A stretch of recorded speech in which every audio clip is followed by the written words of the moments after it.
Right guys, तो पिछली video में हमने डिस्कस किया था कि ऑब्जेक्ट, एरेज और फंक्शन ये रेफरेंस टाइप्स होते हैं। तो जिसमें ऑब्जेक्ट हमने पिछले वीडियो में डिस्कस कर लिया था और आज हम डिस्कस करने वाले हैं जावास्क्रिप्ट एरेज। तो जावास्क्रिप्ट एरेज एक डेटा स्ट्रक्चर होता है जिसमें लिस्ट ऑफ द आइटम्स होते हैं। तो सबसे पहले हम डिस्कस करते हैं कि जावास्क्रिप्ट में एरेज की जो है रिक्वायरमेंट क्या है, इसकी नीड क्या है। तो फॉर एग्जांपल यहाँ पर एक वेरिएबल है एम्प्लॉय नेम और इसमें एक वैल्यू है एम्प्लॉय का नेम जो है करण है, उसकी वैल्यू एम्प्लॉय नेम में हमने सेव करा रखी है। अब हम इसमें जो है एक ही एम्प्लॉय यानी करण जिस एम्प्लॉय का नाम है उसी एम्प्लॉय को इस एम्प्लॉय नेम वेरिएबल में सेव करा दिया है। अब एक कंपनी में एक से ज़्यादा एम्प्लॉय होते हैं, 100 एम्प्लॉय भी हो सकते हैं, 1000 एम्प्लॉय भी हो सकते हैं। तो उनको सेव कराने के लिए कोई एक डेटा स्ट्रक्चर होना चाहिए जो कि मल्टीपल एम्प्लॉयज़ की डिटेल को रख ले, मल्टीपल एम्प्लॉयज़ की डिटेल्स को होल्ड कर ले। तो उसके लिए हम जो है एरेज यूज़ करते हैं। तो एरेज हम डिफ़ाइन करने के लिए सिंपल एक लेट कीवर्ड यूज़ करते हैं, लेट, और यहाँ पर एरे नेम देते हैं जैसे कि हम वेरिएबल्स नेम देते हैं एम्प्लॉयज़। ये एक लिस्ट होगी इसलिए इसे एम्प्लॉयज़ कर दिया है, लिस्ट ऑफ द एम्प्लॉयज़। और हम इसको स्टार्ट करते हैं ब्रैकेट से और एंड भी ब्रैकेट से कर देते हैं। इन ब्रैकेट्स के अंदर जो है लिस्ट ऑफ द एम्प्लॉयज़ आती है सेपरेटेड बाय कॉमास। तो यहाँ पर जो है मल्टीपल एम्प्लॉयज़ हो सकते हैं, फॉर एग्जांपल करण और अर्जुन। यहाँ पर हमने 2 एम्प्लॉय दे रखे हैं, 2 से ज़्यादा भी एम्प्लॉय हो सकते हैं। तो यहाँ पर तो इस तरीके से जो है एरेज में जो है हम मल्टीपल वैल्यूज़ को जो है हम एक साथ रख सकते हैं अगर रिक्वायरमेंट है। तो हम इसको लॉग कराते हैं कंसोल में, console.log, और हम एम्प्लॉयज़ को लॉग कराते हैं, देखते हैं क्या आउटपुट आता है।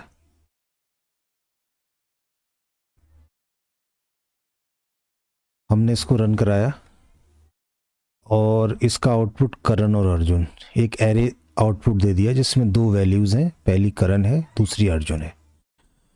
अब जावास्क्रिप्ट में जो इंडेक्सिंग स्टार्ट होती है वो 0 से स्टार्ट होती है। फर्स्ट वैल्यू की जो इंडेक्स होती है वो 0 होती है, सेकंड की 1 होती है, थर्ड की 2 होती है, इस तरीके से आगे बढ़ती रहती है। तो यहाँ पर हमने जो करंट वैल्यू को एक्सेस करने के लिए यहाँ पे हम 0 इंडेक्स इस तरीके से देंगे, ब्रैकेट्स और इंडेक्स। इस तरीके से हम जो है फर्स्ट एलिमेंट को हम एक्सेस कर सकते हैं। तो हम इसको रन कराएंगे तो यहाँ पर जो है इसने करंट वैल्यू दे दी। इसी तरीके से हम यहाँ पर जो है 1 करा सकते हैं। जब हम 1 कराएंगे तो इसकी जो वैल्यू जो है वो अर्जुन हो जाएगी, यहाँ पे उसने अर्जुन दे दी। तो इस तरीके से इंडेक्स के थ्रू जो है हम जावास्क्रिप्ट एरेज की हम वैल्यू को एक्सेस कर सकते हैं। ये तो एक चीज़ हो गई। अब दूसरी चीज़, जावास्क्रिप्ट में जो एरेज है हमने यहाँ पे दोनों वैल्यूज़ जो हैं इस एरेज के अंदर वो स्ट्रिंग टाइप की दे रखी हैं। अब ये ज़रूरी नहीं है कि ये स्ट्रिंग टाइप की हों, ये किसी भी टाइप की वैल्यूज़ हम इसमें इंसर्ट कर सकते हैं। फॉर एग्ज़ाम्पल यहाँ पे मैंने 30 कर दिया तो ये भी एक वैलिड एरे है जावास्क्रिप्ट में। यहाँ पर मैं इवन ऑब्जेक्ट भी ऐड कर सकता हूँ। फॉर एग्ज़ाम्पल मैंने ये ऑब्जेक्ट ऐड किया, इस ऑब्जेक्ट में मैंने एक आईडी दे दी 1, तो मैं ऑब्जेक्ट भी ऐड कर सकता हूँ as a value in the array. और यहाँ पर मैं एक कोई बूलियन वैल्यू भी दे सकता हूँ, ट्रू या फॉल्स। तो इसको प्रिंट कराते हैं एरे को, देखते हैं क्या आउटपुट आता है। यहाँ पे इसको क्लियर कर देते हैं, क्लियर आउटपुट एंड रन। अब देखिए इसमें जो है एक करण, अर्जुन, 30 एक ऑब्जेक्ट दिया है जो हमने एक ही प्रॉपर्टी ऑब्जेक्ट की यूज़ की है। अगर आप ऑब्जेक्ट आपको मालूम नहीं है तो पिछला वीडियो हमारा चेक करिए, उसमें हमने ऑब्जेक्ट की डिटेल्स बताई है। और ये जो है बूलियन वैल्यू दी है। तो जावास्क्रिप्ट की एरेज में किसी भी डेटा टाइप की वैल्यूज़ जो है हम इंसर्ट कर सकते हैं। आप अगर किसी दूसरी प्रोग्रामिंग लैंग्वेज से आए हैं, जैसे कि जावा है, सी शार्प है, तो उसमें जो है एरे हम डिफ़ाइन करते हैं वो स्पेसिफिक डेटा टाइप की होती है। अगर हमने स्ट्रिंग की है तो उसमें सिर्फ स्ट्रिंग ही इंसर्ट कर सकते हैं। अगर वो इंटीजर की है तो उसमें इंटीजर ही इंसर्ट कर सकते हैं एरेज में। लेकिन जावा स्क्रिप्ट इन सब लैंग्वेज से बिल्कुल अलग है। इसमें आप जो है किसी भी टाइप की वैल्यू जो है एरे में इंसर्ट कर सकते हैं। ठीक है। और एम्प्लॉयज़ की लिस्ट में एक चीज़ और डिस्कस करता है।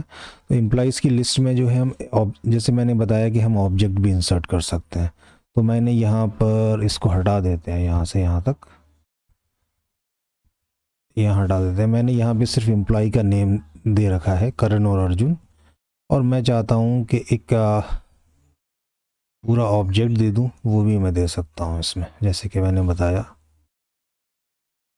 मैंने पूरा ऑब्जेक्ट दे दिया यहाँ पे, और कॉमा से सेपरेट करके यहाँ पे दूसरा ऑब्जेक्ट दे दिया। इसकी मैंने आईडी 2 कर दी और इसका जो है मैंने अर्जुन कर दिया।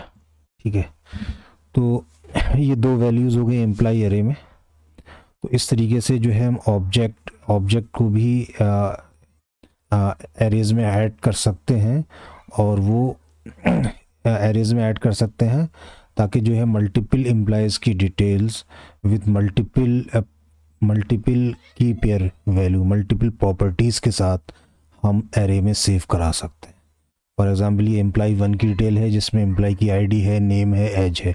एम्प्लॉय 2 की भी सेम डिटेल है, और भी डिटेल्स हो सकती हैं। तो मल्टीपल प्रॉपर्टीज़ के साथ हम एम्प्लॉय की वैल्यू जो है सेव करा सकते हैं।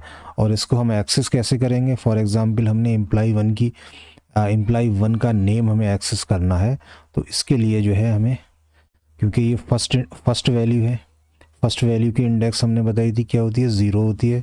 तो हम जो है ज़ीरो लाएंगे, और फिर जो है ऑब्जेक्ट को हम डॉट नोटेशन से एक्सेस कर सकते हैं, जैसा कि हमने पिछले वीडियो में बताया। तो इसके बाद 0 डॉट नेम कर देंगे। तो हम यहाँ पर जो है करंट वैल्यू ये आउटपुट देगा इसका। देखते हैं इसका आउटपुट क्या आता है। तो इसका आउटपुट करंट आया। ठीक है। इसी तरीके से हमें जो है सेकंड एलिमेंट का नेम प्रॉपर्टी जो है वो हमें एक्सेस करनी है। तो हम इसको इंडेक्स यहाँ पे चेंज कर देंगे। इंडेक्सिंग हमने चेंज करने के बाद ये इसकी वैल्यू जो है अर्जुन दे देगा। इसने इसकी वैल्यू अर्जुन दे दी। ठीक है। यहाँ पे करण आई, यहाँ पर अर्जुन आ गई। अब इस तरीके से हम अगर जावास्क्रिप्ट एरेज में अगर हमने ऑब्जेक्ट सेव करा रखे हैं तो इस तरीके से हम उनकी प्रॉपर्टीज को एक्सेस कर सकते हैं। तो हम ऑब्जेक्ट्स जो है बहुत जगह प्रोग्रामिंग में यूज़ करते हैं एरेज में, क्योंकि लिस्ट हम अगर जहाँ लिस्ट निकालनी होती है, लिस्ट शो करानी होती है किसी वेबसाइट पे, list of the user, list of the employees, तो बैकएंड से वो एक ऑब्जेक्ट्स जो हमारे पास आता है उसको हम एरे में सिंपल पुश कर देते हैं, और उसको फिर हम इटरेट कर देते हैं। तो इटरेशन जो है वो हम आगे पढ़ेंगे। एरे को हम जो है किस तरीके से लूप लगा के उसको जो है हम एक्सेस कर सकते हैं उसकी वैल्यूज़ को, ताकि हम यहाँ पर हम जो है वैल्यूज़ को एक्सेस करने के लिए ये हमें इंडेक्स की नीड होती है। तो इस इंडेक्स को हम जो है लूप के थ्रू भी गेट कर सकते हैं। तो वो हम अगले वीडियोस में देखेंगे जब हम एरेज को और डिटेल में पढ़ेंगे। जो रेफरेंस टाइप्स हैं हम उनको और डिटेल में पढ़ेंगे। ठीक है। एक चीज़ ये हो गई। एक चीज़ और